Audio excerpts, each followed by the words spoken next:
સમાચારો જોઈએ વિસ્તારથી અને સૌથી પહેલા વાત કરીએ આજના દિવસના સૌથી મોટા સમાચાર જ્ઞાનવાપી મસ્જિદને લઈને આવ્યા છે। મસ્જિદ કે પછી મંદિર એનો કેસ ચાલી રહ્યો છે અને હવે જ્યારે ભોંયરું મળ્યું છે એસઆઈએ પોતાનો રિપોર્ટ કોર્ટમાં સીલબંધ કવરની અંદર આપી દીધો છે અને એમાં ફલિત થઈ રહ્યું છે કે જે ભોંયરું છે એ વ્યાસ ભોંયરાની અંદર મૂર્તિઓ મળી આવી છે।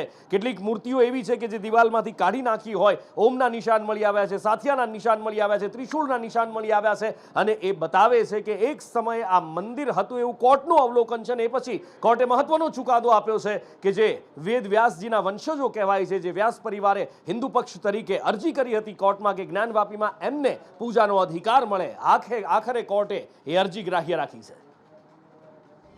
7 दिन के अंदर जिला प्रशासन को दिया है।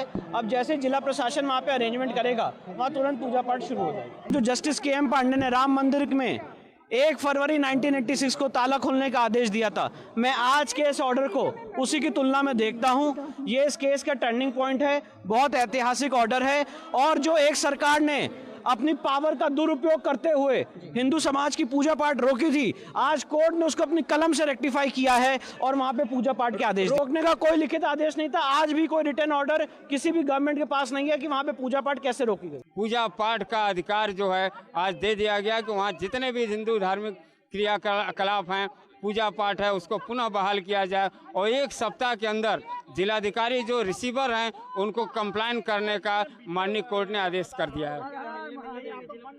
बिल्कुल होगा कि उनको मेल कर दिया गया, लेकिन अब वो बात होगी उनसे कि आगे की कार्रवाई जल्द से जल्द, बिल्कुल जिला प्रशासन जल्द से जल्द इस पर कार्रवाई करे, इसको कंप्लेन करे, ऐसी मांग हम लोग किया है। बहुत खुशी है हम लोग को कि हम लोग को पूजा पाठ का अधिकार मिल गया और 7 दिन के अंदर हम लोग चाहते हैं कि हम लोग वहाँ पूजा करने जाएं। तो जरूरी था क्योंकि उसी में तो सारा चीज मिला था।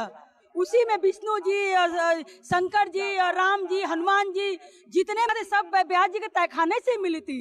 शिवलिंग में व्यास जी के तहखाने से मिला था, इसीलिए सबसे पहले पूजा का अधिकार हम लोग को व्यास जी के तहखाने से उठाना चाहिए था।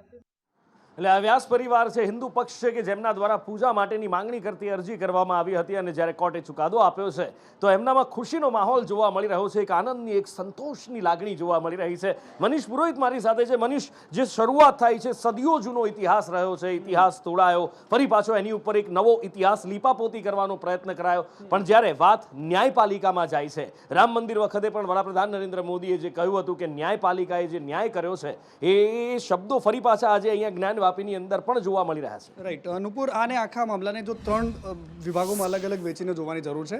સૌથી પહેલો મામલો તો એ છે કે પ્રત્યક્ષને પ્રમાણની જરૂર નથી હોતી એવું આપણે માનીએ છીએ, પરંતુ આ ધર્મ છે, આ દેશ છે, આ લોકતાંત્રિક વ્યવસ્થા છે જ્યાં પ્રત્યક્ષ છે તેમ છતાં પણ એમના પ્રમાણ આપવા પડતા હોય છે। જ્યારે રામ મંદિરના કિસ્સામાં આપણે જોયું છે અને આ જ વસ્તુ અત્યારે જ્ઞાનવાપીના મુદ્દામાં પણ થાય છે। સૌથી પહેલી ને સિમ્પલ વાત એ છે કે જ્ઞાનવાપી નામ, આ નામ જ એ વાતને પુરવાર કરે છે કે અહીંયા મંદિરની વાત છે। સ્કંદ પુરાણમાં આ વાતનો ઉલ્લેખ થયો છે અનુપુર કે સ્કંદ પુરાણમાં ખુદ એવું કહેવામાં આવ્યું છે, શ્લોક 127 જેટલા શ્લોક છે જે માત્ર જ્ઞાનવાપીની પ્રશંસા કરતા શ્લોકો છે। આ ઉપરાંત એ પણ વાત છે કે ખુદ શિવજીએ અહીંયા એક કૂવો ખોદ્યો હતો અને આ કૂવાના કારણે જ્ઞાનનો કૂવો પછીથી એને પ્રચલિત થયો અને ત્યારબાદ એની પૂજા થઈ, વિશ્વેશ્વર મહાદેવની ત્યાં પૂજા થતી હતી। આ વાત 1151ની આસપાસથી શરૂ થઈ, ઈસવીસન 1151ની વાત કરું છું નુપુર। સૌથી પહેલાં કુતુબુદ્દીન ઐબકે અહીંયા વિશ્વેશ્વર મંદિર તોડ્યું હતું અને ત્યાર પછીનો સિલસિલો એવો હતો કે એક પછી એક 3 વખત વારંવાર મંદિરને તોડવાનો સિલસિલો સામે આવ્યો। એવું પણ કહેવામાં આવે છે કે રાજા ટોડરમલે અકબરના શાસનમાં જ્યારે દિનેહિલાઈ નામનો એનો પોતાનો ધર્મ બનાવ્યો હતો, લિબરલ કહેવાતો હતો અકબર, અને ત્યારે એ વખતે આ મંદિરનું ફરીથી પુનર્નિર્માણ પણ થયું। પછીનો એક સમય આવ્યો નુપુર, ઇતિહાસમાં એક ડોક્યુ કરીને જોઈએ તો ઔરંગઝેબ જે સૌથી બેરહેમ શાસક રહ્યો અત્યાર સુધીના ભારતીય જે મુઘલ શાસકોમાં, ખુદ પંડિત જવાહરલાલ નહેરુએ પણ પોતાની પુસ્તકમાં એવું લખ્યું છે, ડિસ્કવરી ઓફ ઇન્ડિયામાં, અને એમણે એ વાત લખ્યું છે કે ઘોર શાસક જેણે કોઈ પણ મંદિરને બાકી નથી રાખ્યું। એ 3 મંદિરોને ટાર્ગેટ આપ્યો, એમાંથી સૌથી પહેલું મંદિરનું નામ હતું એ વારાણસીનું આ કાશી વિશ્વેશ્વર મહાદેવનું મંદિર, અને મંદિરને તોડવામાં આવ્યું। 3 મહિનાના ગાળાની અંદર આ મંદિરને તોડવામાં આવ્યું હતું। ત્યારબાદના આખા ઘટનાક્રમની વાત કરીને ઉપર આ ઇતિહાસની વાત થઈ, પરંતુ જ્યારે આ કોર્ટમાં મામલો ચાલ્યો, એક પછી એક પ્રમાણો આપવામાં આવ્યા, એએસઆઈનો રિપોર્ટ આવ્યો અને રિપોર્ટમાં એક મંદિરની જે પથ્થરો છે એ ચીખી ચીખીને કહેતા હતા કે અહીંયા મંદિર હતું અને મસ્જિદ બનાવવામાં આવી છે. કહેવાય છે કે 1600ની અંતના ભાગમાં ઔરંગઝેબે અહીંયા મંદિર તોડીને મસ્જિદ બનાવવામાં આવી હતી. તેના પિલરો છે તેના પર આ વસ્તુનું પ્રમાણ થાય છે. 4 અલગ અલગ ભાષાઓમાં ભગવાન શિવના નામ મળે છે. અનેક કલાકૃતિઓ જે આપણું જે હિન્દુ પુરાણ છે એ પ્રમાણેના જે ચિત્રો છે, ત્યાં પ્રકૃતિઓ છે, કૃતિઓ છે, એ મંદિરના શિલાલેખોમાં જોવા મળી છે. એટલે ક્યાંક ને ક્યાંક આ વાત થઈ છે. ભગવાન શિવના 4 નામનો પણ એમાં ઉલ્લેખ થયેલો છે. આ ઉપરાંત જે નાની નાની વાતો છે જે એએસઆઈના રિપોર્ટમાં બિલકુલ સામે આવી છે ને એએસઆઈ પબ્લિક કર્યો છે રિપોર્ટ, એમાં આ તમામ વાતોનો ઉલ્લેખ કરવામાં આવ્યો છે, જેના આધારે આ મામલો કોર્ટમાં હતો. સુપ્રીમ કોર્ટ પછી હાઈકોર્ટ પછી આ જિલ્લા કોર્ટમાં આવીને વારાણસી કોર્ટે આજે જ્યારે ફાઇનલી હિન્દુ પક્ષમાં પોતાનો જે ચુકાદો આપ્યો છે એમાં કહ્યું છે કે જે વ્યાસ પરિવાર છે જે અત્યાર સુધીમાં 1991 પછી જે હિન્દુ વોરશિપ એક્ટ આવ્યો હતો એમાં એવું કહેતું યથાસ્થિતિ જે રાખવામાં આવે, જે ધર્મને જે પૂજે છે એને કોર્ટમાં પડકારવામાં ના આવે. એ મામલા સુધી અત્યાર સુધીમાં ત્યાં પૂજા થતી હતી, પરંતુ ત્યાર પછી ત્યાં પૂજા બંધ થઈ ગઈ અને કહેવામાં આવે છે કે આ પૂજા માટે જ મામલો કોર્ટમાં ગયો હતો. કોર્ટે ફાઇનલી હિન્દુ પક્ષમાં આ ચુકાદો આપ્યો છે અને હવે વ્યાસ પરિવારને 7 દિવસની અંદર કેવી રીતે પૂજાનો અધિકાર આપવો એ ખુદ ડીએમ નક્કી કરશે, કારણ કે એ વખતે તાળું હતું એ ખુદ ડીએમએ ખોલ્યું હતું અને મુસ્લિમ પક્ષ પાસેથી ચાવી પણ ડીએમએ લીધી હતી. હવે 7 દિવસની અંદર ફરી એકવાર વારાણસીમાં આપણે જય શ્રીરામ અયોધ્યામાં સાંભળ્યું છે, અહીંયા હર હર મહાદેવના નાદ સાંભળવા મળશે. નોપુર બિલકુલ. અને આગળ થોડી રાજનીતિની પણ વાત કરવી છે, કારણ કે લોકસભાની ચૂંટણી આવી રહી છે. ભારતીય જનતા પાર્ટી કોઈ પણ કચાશ ક્યાંય પણ છોડવા નથી માંગતી અને માટે જ દેખાઈ રહ્યું છે ઓપરેશન લોટસ ચાલી રહ્યું છે. વિપક્ષના ધારાસભ્યો હોય, પૂર્વ ધારાસભ્યો હોય, સંગઠન માળખું હોય, એના કાર્યકર્તાઓ હોય, એ જોડાઈ રહ્યા છે. પછી આમ આદમી પાર્ટી હોય કે કોંગ્રેસ હોય, ને એની સાથે સાથે જૂના જોગીઓ જે મોઢા મચકોડીને બેઠા હતા એમને પણ મનાવવાનો સિલસિલો ચાલી રહ્યો છે ને પછી એક જૂના જોગીઓ પણ પાછા ફરી રહ્યા છે. કશ્યપ પાસેથી જાણીએ. બિલકુલ, ચૂંટણી નજીક છે ત્યારે ભાજપ દ્વારા મિશન વેલકમ છે તે હાથ ઉપર લેવામાં આવ્યું છે અને તેમાં નહીં માત્ર વિપક્ષ પરંતુ પાર્ટીથી નારાજ થયેલા અથવા તો ગત વિધાનસભાની ચૂંટણીમાં જેને ટિકિટ નહોતી મળી અને જે અપક્ષ દાવેદારી કરી હતી તેમને પાર્ટી સાથે જોડવાની કવાયત છે તે અત્યારે કરવામાં આવી રહી છે અને આગામી 3 તારીખે આવા જ એક નેતા અથવા તો પૂર્વ ધારાસભ્ય કહી શકાય તેવા અરવિંદ લાડાણી છે તે ફરી એક વખત કેસરીઓ ખેસ છે તે ધારણ કરશે, એટલે કે તે ઘર વાપસી કરશે. ગત ચૂંટણીમાં ટિકિટ નહીં મળતા તેણે અપક્ષ દાવેદારી કરી હતી, પરંતુ હવે તે પાર્ટીમાં ફરી એક વખત પાછા ફરી રહ્યા છે. તો આ 3 તારીખ બાદ 4 તારીખે કોંગ્રેસમાંથી રાજીનામું આપનાર ચિરાગ પટેલ છે તે કેસરીઓ ખેસ ધારણ કરશે અને ત્યારબાદ અન્ય જે ધારાસભ્યોએ રાજીનામા આપ્યા છે તે તબક્કાવાર તમામ પાર્ટીમાં જોડાશે. આ સિવાય કોંગ્રેસ અને આમ આદમી પાર્ટીના પ્રદેશ સંગઠનના નેતા હોય અથવા તો ધારાસભ્યો હોય તેને પણ અત્યારે પાર્ટીમાં લાવવાની કવાયત ચાલી રહી. અને આ બધાની વચ્ચે એક સવાલ ચર્ચાઈ રહ્યો છે કે આખરે ઉમેદવારો કોણ હશે, કેવા હશે, શું નવા ચહેરાઓ જોવા મળશે ભારતીય જનતા પાર્ટીમાં? આમ તો સમાજવાદી પાર્ટીએ સૌથી વધારે હડપ કરી લીધી છે, સૌથી પહેલું પગલું ભરી લીધું છે. એમણે 16 ઉમેદવાર જાહેર ગઈકાલે કરી દીધા છે. પણ ભારતીય જનતા પાર્ટીના ઉમેદવારો માટે ચર્ચા એવી થઈ રહી છે કે આ વખતે પણ દર વખતની જેમ સરપ્રાઇઝ હોઈ શકે છે, નવા ચહેરાઓ જોવા મળી શકે છે, યંગ બ્લડ જોવા મળી શકે છે. અને સામે કોંગ્રેસે પણ કવાયત હાથ ધરી છે. રાહુલ ગાંધી પણ રસ લેતા થયા છે ગુજરાતના રાજકારણની અંદર અને એવું દેખાઈ રહ્યું છે, કારણ કે કોંગ્રેસ હાઈકમાન્ડને એમણે અપીલ કરી છે કે સિનિયર નેતાઓને ટિકિટ આપવામાં આવે. કોના નામ ચર્ચાઈ રહ્યા છે, શું અપીલ કરવામાં આવી છે રાહુલ ગાંધી દ્વારા હાઈકમાન્ડને? પ્રતિક પાસેથી જાણીએ. પ્રતિક.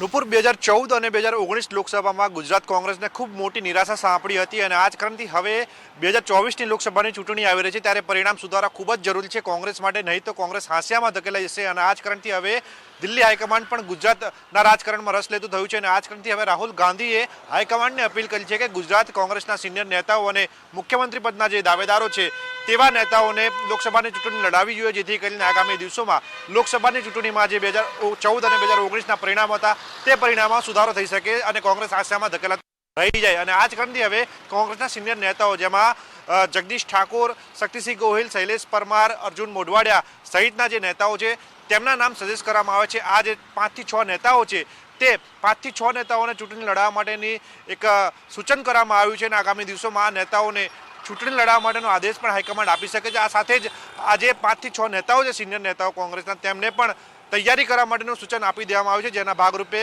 ગુજરાત કોંગ્રેસના પૂર્વ અધ્યક્ષ જગદીશ ઠાકોર દ્વારા ઉત્તર ગુજરાત પર પાટણ બેઠક ઉપરથી તૈયારીઓ શરૂ કરી દેવામાં આવી છે। આ સાથે જ મધ્ય ગુજરાતમાં પણ અમિત ચાવડા સહિતના જે સિનિયર નેતાઓ છે તે લોકસભાની બેઠક ઉપર લડી શકે છે, કારણ કે ભરતસિંહ સોલંકી છે તેમને જમ્મુ કાશ્મીરના પ્રભારી બનાવવામાં આવે છે। આ જ કારણથી ભરતસિંહ સોલંકી લોકસભાની ચૂંટણી નહીં લડી શકે, પરંતુ મધ્ય ગુજરાત માટે અમિત ચાવડાનું નામ છે તે સજેસ્ટ કરવામાં આવ્યું છે। સાથે જ શૈલેષ પરમારનું નામ પણ મધ્ય ગુજરાત અથવા તો અમદાવાદ શહેરમાંથી ચર્ચાઈ શકે છે, અને આ જ કારણથી હવે જે કોંગ્રેસના સિનિયર નેતાઓ છે તે આગામી લોકસભાની ચૂંટણીમાં મેદાને પડે તો નવાઈ નહીં। એટલે હવે જોવાનું એ છે કે ટિકિટ આપવામાં આવે છે કોને કોને, શું રણનીતિ અપનાવવામાં આવે છે, કારણ કે પાછલી બે ચૂંટણીમાં કંઈ જ હાથ નથી લાગ્યું। આ વખતે શું કંઈ થઈ શકે છે? સામે ભારતીય જનતા પાર્ટી છે કે દરેક ઉમેદવાર 5 લાખની લીડથી જીતે, 5 લાખ કરતાં વધારેની એની તૈયારીમાં છે। તો હવે રસપ્રદ મુકાબલો થાય છે કે પછી દર વખતની જેમ, એટલે પાછલી બે વખતની જેમ એક તરફી? આવનારો સમય બતાવશે। પણ આ બધાની વચ્ચે જે તોડબાજોનું ભૂત રાજ્યની અંદર ધૂણી રહ્યું છે, ક્યારેક કોઈ અધિકારી તોડબાજ હોય, ક્યારેક પોલીસ અધિકારી, ક્યારેક મહાનગરપાલિકાનો ક્લાસ 2 અધિકારી, અને ત્યાં સુધી કે આરટીઆઈ એક્ટિવિસ્ટ પણ તોડબાજ માફિયા બની ચૂક્યા છે। એ મહેન્દ્ર પટેલ કે જેની વાત છે મુખ્યમંત્રી સુધી પહોંચી છે, અને મુખ્યમંત્રી આકરા પાણીએ આવ્યા છે। હિરેન પાસેથી જાણીએ। હિરેન,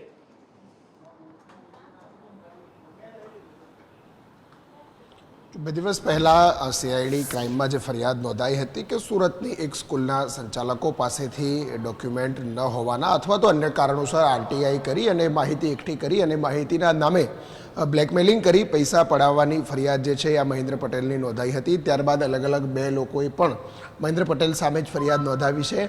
આ પરિસ્થિતિ અને આ ઘટનાના પડઘા આજની કેબિનેટ બેઠકમાં પણ જોવા મળ્યા હતા। મુખ્યમંત્રી ભૂપેન્દ્ર પટેલે પણ આ ઘટનામાં સૂચના તમામ મંત્રીઓ અને અધિકારીઓને પણ આપી છે કે આ પ્રકારે કોઈ પણ આરટીઆઈ એક્ટિવિસ્ટના નામે સરકાર અથવા તો અધિકારીઓને દબાવવા અથવા તો બ્લેકમેલિંગ કરતા હોય એવા લોકો સામે કાર્યવાહી કરવા માટેની સૂચના આપવામાં આવી છે। જરૂર પડે તો કાયદાકીય અને લીગલ ડિપાર્ટમેન્ટ સાથે સંકલન કરી એમની સામે એક્શન શું લેવા એ સૂચના આપવામાં આવી છે।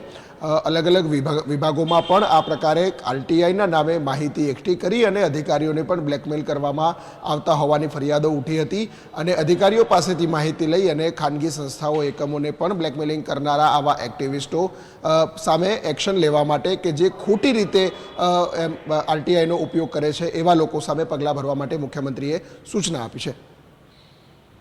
અને આગળ વાત કરવી છે વડોદરા મહાનગરપાલિકાના એક્શનની। એ મહાનગરપાલિકાનું તંત્ર કે જેમના પાપે માસૂમોના હરણી તળાવની અંદર ભોગ ગયા છે, અને હવે રહીને એ તંત્ર જાગ્યું છે। હરણી તળાવના પડઘા હવે એ પડ્યા છે કે સુરસાગર કે જ્યાં 1993માં પણ આવી જ હોનારત થઈ હતી, આવો જ હત્યાકાંડ થયો હતો, નિર્દોષોના જીવ લેવાઈ ગયા હતા, એ સુરસાગરમાં હવે બોટિંગનો કોન્ટ્રાક્ટ રદ કરી દેવામાં આવ્યો છે। હાઇડ્રો ડ્રાઈવર્સ એન્ડ એન્જિનિયરને આ કોન્ટ્રાક્ટ આપવામાં આવ્યો હતો, પણ આ કોન્ટ્રાક્ટ રદ કરવામાં આવ્યો છે। કેમ રદ કરવામાં આવ્યો છે એનું કોઈ સ્પષ્ટ કારણ નથી આપવામાં આવ્યું। એટલું કારણ આપવામાં આવ્યું છે કે હરણી તળાવની અંદર જે દુર્ઘટના થઈ એને ધ્યાને રાખતા આ કોન્ટ્રાક્ટ રદ કરવામાં આવ્યો છે। પણ શું અહીંયા પણ કોઈ આવી મિલીભગતના સમાચાર હતા? અહીંયા કોઈ અણસાર હતા? શું અહીંયા પણ કોઈ મિલીભગત હતી? એના કારણે આ કોન્ટ્રાક્ટ રદ થયો છે। એ ચર્ચાઓ અત્યારે વડોદરામાં જોર પકડી રહી છે। આશા એ છે કે વડોદરા મહાનગરપાલિકા અહીંયા પણ સ્પષ્ટતા કરે કે આખરે આ કોન્ટ્રાક્ટ રદ કેમ કરાયો છે, અને આશા છે કે કોઈ ઈમાનદાર કારણ ખરેખરમાં સામે આવે।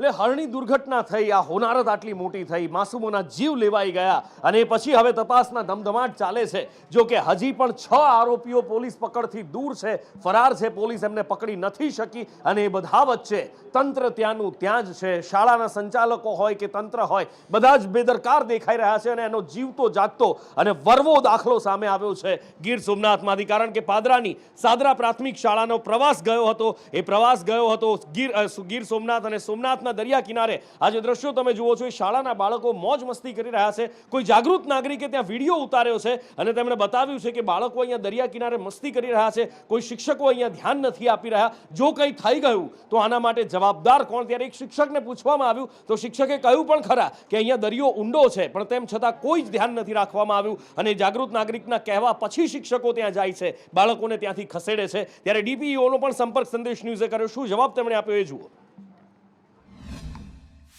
પાદરા તાલુકાના સાદર ગામના વિદ્યાર્થીઓ પ્રવાસ માટેની 25/1/24 યાત્રાથી મંજૂરી આપવામાં આવેલ છે।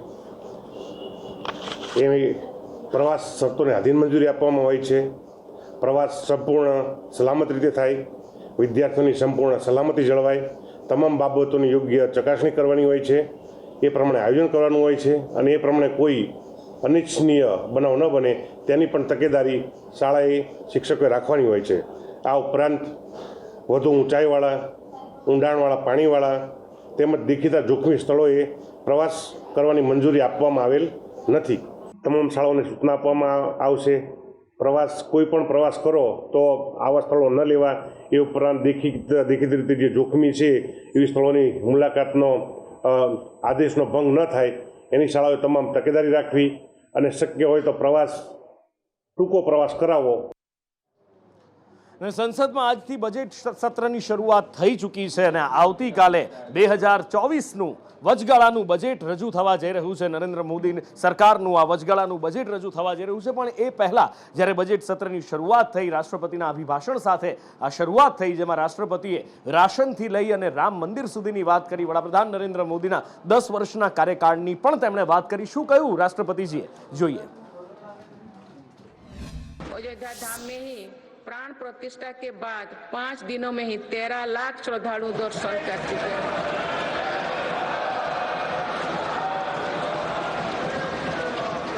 पूर्व पश्चिम उत्तर दक्षिण भारत के हर हिस्से में तीर्थ स्थलों पर सुविधाओं का अभूतपूर्व विस्तार हो रहा है. इतिहास में भी ऐसे अनेक पड़ाव आए.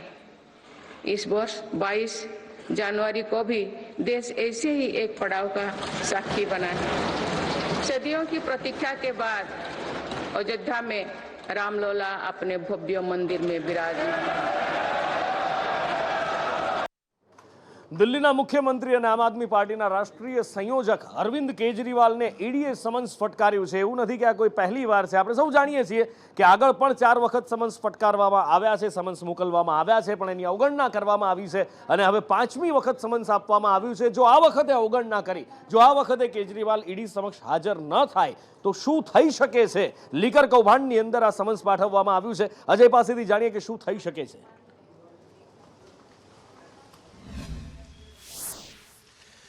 जी नुपुर, 2 नवंबर को इनको पहली बार इस शराब घोटाले के मामले में सम्मन दिया गया था ईडी की तरफ से, लेकिन उसमें वो पेश नहीं हुए. लगातार उसके बाद 4 बार सम्मन दिया गया. हर सम्मन में अरविंद केजरीवाल पेश नहीं हुए और उनकी तरफ से बार बार इस सम्मन को इलीगल बताया गया और साथ ही साथ ये कहा गया कि अगर ईडी को किसी भी मामले में, इस मामले में अगर कोई सवाल जानना है, किसी चीज़ का जवाब जानना है, तो उन्हें लिखित में सवाल अपने भेजने चाहिए मुख्यमंत्री के पास और वो उसका जवाब दे सकते हैं. और साथ ही साथ अरविंद केजरीवाल की तरफ से एक दावा ये भी कहा जाता है कि चूंकि मुख्यमंत्री जरूर है लेकिन कोई ऐसी पोस्ट इनकी नहीं है जहां पे इनके सिग्नेचर से किसी तरह की पॉलिसी लागू होती हो. तो ऐसे में एक ऐसे मुख्यमंत्री को जो बिना सिग्नेचर के सारे काम करता हो, इनको कैसे उसमें एक्यूज एक तरह से बनाया जा सकता है. हालांकि कल भी अरविंद केजरीवाल का हरियाणा में एक कार्यक्रम है और खास करके भगवंत मान जो कि पंजाब के चीफ मिनिस्टर हैं, उनके वो दोनों लोग मिलकर के एक प्रोटेस्ट करने वाले हैं. खास करके जो मेयर इलेक्शन हुआ है उसमें इन दोनों नेताओं की तरफ से धांधली का आरोप लगाया गया, तो इसको लेकर के प्रोटेस्ट करेंगे. जबकि उसके अगले दिन 5वां सम्मन पे इनको मौजूद होना है. हालांकि अभी आम आदमी पार्टी की तरफ से आधिकारिक तौर पे कोई टिप्पणी नहीं आई है, लेकिन माना यही जा रहा है कि कोई न कोई बहाना बना करके अरविंद केजरीवाल शायद 5वें सम्मन में भी ना आए. लेकिन लगातार सम्मन देने के बाद अगर नहीं आते हैं तो ठीक संभावना उसी तरह की हो सकती है जैसा अभी झारखंड के जो मुख्यमंत्री हेमंत सोरेन की हो रही है. लगातार भागने के बाद अंततः वो ईडी के सामने आए और सवालों का जवाब दे रहे हैं. जी. અને આગળ વાત કરવી છે એક હવસ ભૂખ્યા એવા હેવાનની કે જેણે પોતાના પાડોશમાં રહેતી સગીરાને 1 વર્ષ સુધી પ્રતાડિત કરી, 1 વર્ષ સુધી તેના પર દુષ્કર્મ આચરતો રહ્યો અને આખરે ભાંડો ફૂટ્યો. વિગતે જાણીએ તમામ આ ઘટના વિશે, આ ઘૃણાસ્પદ બનાવ વિશે આઝમ સાલે પાસેથી. આઝમ.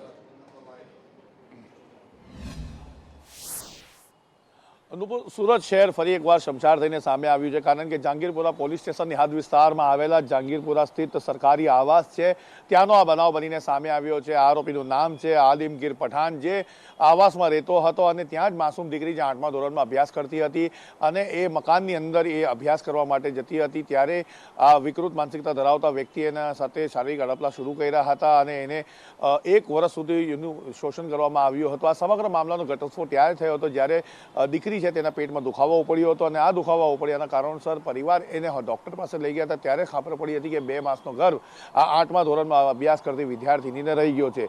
સમગ્ર મામલે પૂછપરછ કરવામાં આવતા આરોપી આલમગીર પઠાણનું નામ સામે આવ્યું હતું ત્યારે પરિવાર પણ ચોંકી ગયો હતો। મામલો જહાંગીરપુરા પોલીસ સ્ટેશનના મથકે પહોંચ્યો હતો ત્યારે ખબર પડી હતી કે છેલ્લા 1 વર્ષથી આ નરાધામ જે છે તે દુષ્કર્મ આચરી રહ્યો હતો અને 100 રૂપિયા 50 રૂપિયાની લાલચ આપીને ધાક ધમકી આપીને આ દુષ્કર્મ આચરવામાં આવ્યું હતું। અને આ બધા વચ્ચે એક મોટા સમાચાર અત્યારે મળી રહ્યા છે। વર્ષ 2024 માટેનું જીપીએસસીનું ભરતી કેલેન્ડર જાહેર કરી દેવામાં આવ્યું છે। જી હા, ભરતી આવી રહી છે જીપીએસસીની વર્ષ 2024નું આ ભરતી કેલેન્ડર, જેમાં 1625 જગ્યા માટે આ ભરતી કરવામાં આવશે। જીપીએસસીનું આ કેલેન્ડર અલગ અલગ 82 કેડરની અંદર ભરતી કરવામાં આવશે। જીપીએસસીની એક્ઝામ્સ લેવાશે અને 82 કેડરની અંદર આ ભરતી કરવામાં આવશે। વર્ગ 1 અને 2માં 164 જગ્યા પર ભરતી કરવામાં આવશે। અલગ અલગ 82 કેડરમાં ભરતી કરવામાં આવશે। મદદનીશ એન્જિનિયર સિવિલ વર્ગ 2ની 100 જગ્યા પર આ ભરતી કરવામાં આવશે। રાજ્ય વેરા નિરીક્ષક વર્ગ 3ની 573 જગ્યા પર ભરતી કરવામાં આવશે।